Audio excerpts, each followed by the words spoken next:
At the Lullaby Trust, all our safe asleep advice applies to daytime naps as well as nighttime sleeps. We know that the safest place for a baby to sleep is in their own clear sleep space on a firm, flat, waterproof mattress.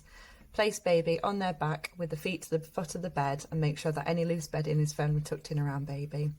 We recommend keeping baby in the same room as you for the first 6 months. That's at night time as well as during the day for their naps.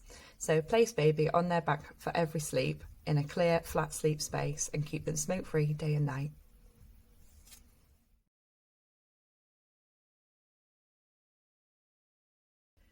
We know a clear cot is a safe cot for baby. They don't need lots and lots of bedding.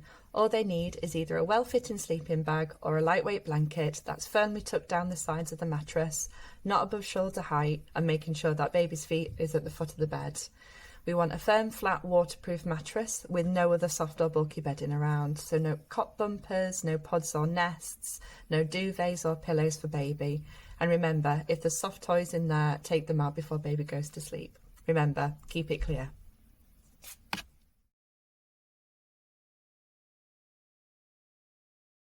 So when it comes to an ideal temperature for the room for the baby to sleep in, we want to make sure that they're comfortable. So not too warm, but not too cold.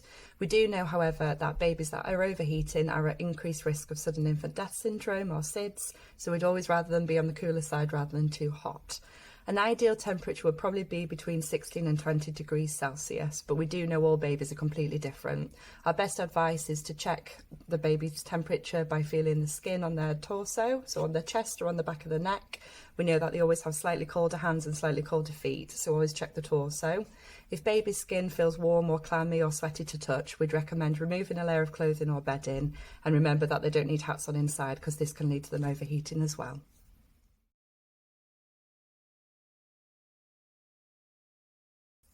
It can be quite tricky in those summer months to try and make sure that baby's sleep space is as cool as possible. We always recommend 16 to 20 degrees Celsius for the room. Sometimes this can be achieved by making sure that the blinds or the curtains are closed during the day so the direct sun isn't coming into the room. It's totally fine to use a fan, just make sure that it's not pointed directly at baby. However, the best way to check if your baby is too warm is by just touching the skin on their chest or on the back of the neck.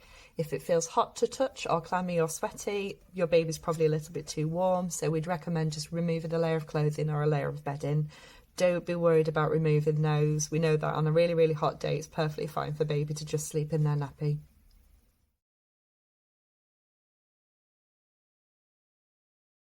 So at the Lullaby Trust, we get asked about rolling all the time, and it is really daunting for you as parents. And suddenly you walk up about the middle of the night and you just happen to look in the cot and baby's on their side or on their tummy. We do know, however, from 5.5 to 6 months age, that it's perfectly normal and perfectly natural for baby to start rolling and finding their own sleep positions.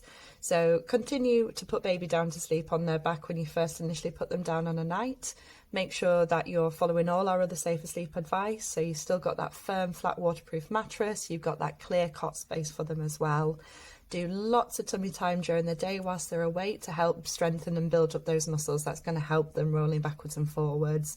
But if you do wake up in the middle of the night and your baby's over 5.5 to 6 months, if you find them on their side of their tummy, don't worry. You don't need to stay awake all night rolling them back again.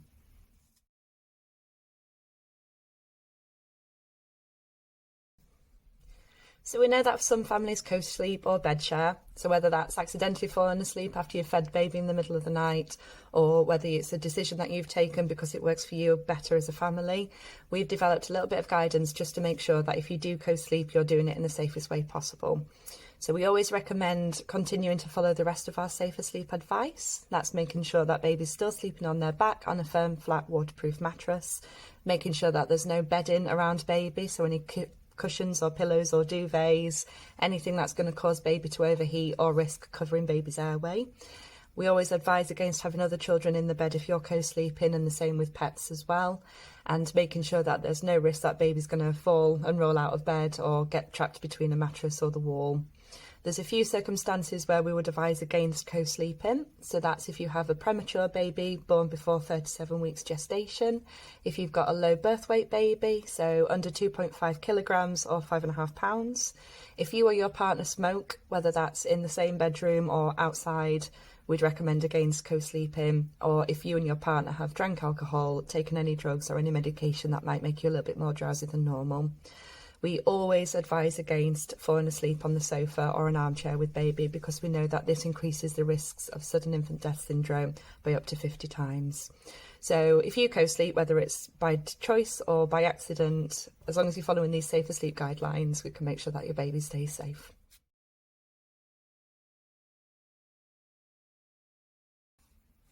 If you're going on a slightly longer journey with baby in the car, ideally we'd recommend a second adult sitting on the back seat next to baby so they can keep a close eye on baby.